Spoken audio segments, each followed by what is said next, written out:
Assalamualaikum warahmatullahi wabarakatuh. تاسو نه پرایم کیریئر کوچنګ اکیډمي افیشل یوټیوب چینل نن چې زموږ کوم ټاپک دی هغه موږ د کلاس 10 فزکس یونټ نمبر 12 شروع کړی دی جیومټریکل اپټکس په دې کې موږ را رسیدلی یو 12.6 ټاپک ته چې د دې نوم دی refraction of light through prism. ګوره د پریزم اصل مطلب خو د منشور الریډي تاسو پیژنئ چې دا یا د پلاستیک نه جوړي ټیک شو یا د ګلاس نه جوړي ټیک شو او دا پلاستیک یا ګلاس چې کومه ده د اصل کې کم مټیریالي دا ترانسپیرنٹ مټیریالي کم مټیریالي ترانسپیرنٹ یعنی چې د هغې نه رڼا ار پار وځي د سوی ترانسپیرنٹ مټیریال نو زه دا ویلی شم چې اپټیکل پریزم چې کومه ده پریزم د یو اپټیکل انسټرومنټ دی د یو ترانسپیرنٹ مټیریال نه جوړ دی یا د پلاستیک نه جوړ دی یا د شیشې نه جوړ دی او د دې چې کومه سرفیسز دي کومه د دې واسطې ورته موږ ویلی شو سرفیسز سطحې ورته ویلی شو سطحې چې کومه دي دا بالکل څه شي دي بالکل ویل پالشډ دي مطلب بالکل څه دي پالش کړی شوي دي ټیک شو او اصل کې دا سرفیسز کار څه دی د دې سرفیسز کار دا دی چې دا به لایټ څه کوي دا به لایټ ریفریکټ کوي به یارانو څه به کوي ریفریکټ کوي به ټیک شو اوس دلته که چېرته مونږ کوم چې پخوانی پریزم دی یا اوس سیم د دې شیپ اصل کې څه شی دی د دې شیپ اصل کې ټراینګولر خبره باندې پوه شئ که نه خو د دې لکه مثال په طور باندې دا ما پریزم جوړ کړو ټیک شو دا او دا شیپ دا بالکل جست لایک ریکټینګلز خبره باندې پوه شئ که نه ریکټینګلز او دا چې کومه دا سرفیسز دي دا اصل کې څه شي جست لایک ټراینګلز د خبره باندې پوه شئ که نه نو دلته زه ویلی شم چې د دې چې کومه جیومټریکل شیپ دی دا اصل کې مونږ دلته څه شی جوړ کړو ټراینګولر پریزم مونږ دلته جوړ کړو ټیک شو چې د دې چې کوم بیس دی دا ټراینګولر دی او د دې سایډز چې کومه دي سایډز دا څه شی دا ریکټینګولر دی دا سایډز دی خبره باندې پوه شئ که نه سایډز اوکې نو دا څه شی دا یو کنونشنل پریزم ورته زه ویلی شم خبره باندې پوه شئ که نه کنونشنل پریزم اوس کوېشن دا رایز کېږي چې د پریزم نه چې کومه لایټ دی د دې ډیویشن کېږي څنګه ټیک شو نو اول نمبر خو موږ دا دی چې د پریزم چې کومه بنیادي شکل دی الریډي هغه موږ زده کړ ټیک شو چې دا کومه مین سرفیس جست لایک ریکټینګل او دا کومه سایډز چې دي جست لایک ریکټینګل اوکې ټراینګل دا ټراینګل دی سوري دا چې دا ټراینګل دی او دا چې دا ریکټینګل دی اوکې خو زه چونکې په 2D کې کار کوم نو زه به سمپل پریزم به څنګه جوړوم پریزم به زه هم داسې جوړوم خبره باندې پوه شئ دننه دا ټوټل ګلاس دی یا پلاستیک دی چې کوم ډینسر میډیم ده د کمې انډیکس آف ریفریکشن سره د های دی خبره باندې پوه شئ که نه او دلته بهر چونکې هوا ده نو زه دا ویلی شم چې د انډیکس آف ریفریکشن کم دی نو زه دې ته ریر میډیم ویلی شم اوکې دلته لږ کلر چینج کوم اوس دلته وګورئ که چېرته دا ایر ده نو ایر خو دا ریر میډیم دی د انډیکس آف ریفریکشن خو لوور دی که نه نو که زه دلته وایم چې دا رڼا ما سره داسې لاړه اوکې اوس د دې سرفیس نارمل خو دا دی که نه سرفیس نارمل دا دی که نه او دا به زه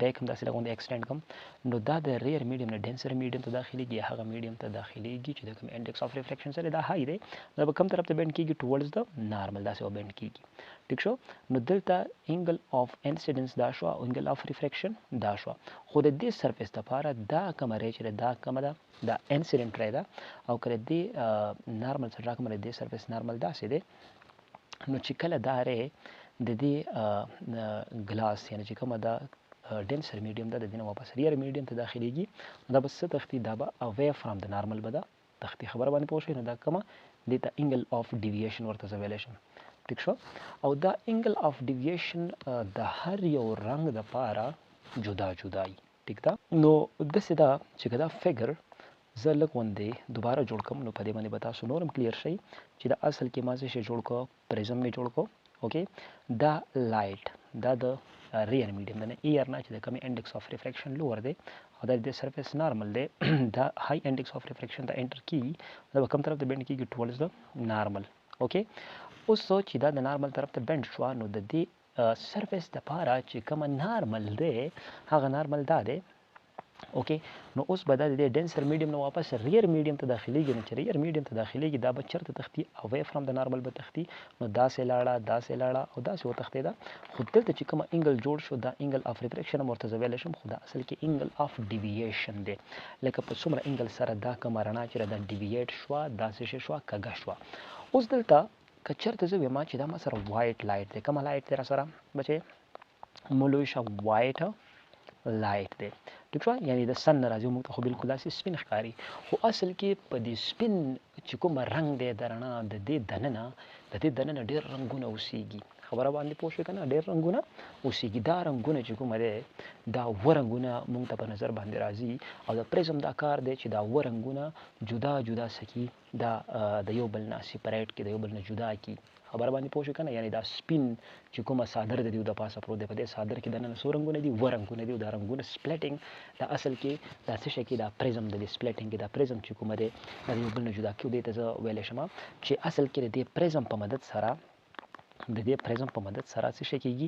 ډسپرشن آف لایټ کېږي. ډسپرشن آف لایټ. د ډسپرشن آف لایټ نه مطلب څه دی؟ چې رڼا تقسیمیږي په څو رنګونو کې؟ په 7 ډفرنټ کلرز کې. نو دلته زه لږ تاسو ته ښیم چې څنګه 7 ډفرنټ کلرز چې کومه دی دا سفیده تقسیم.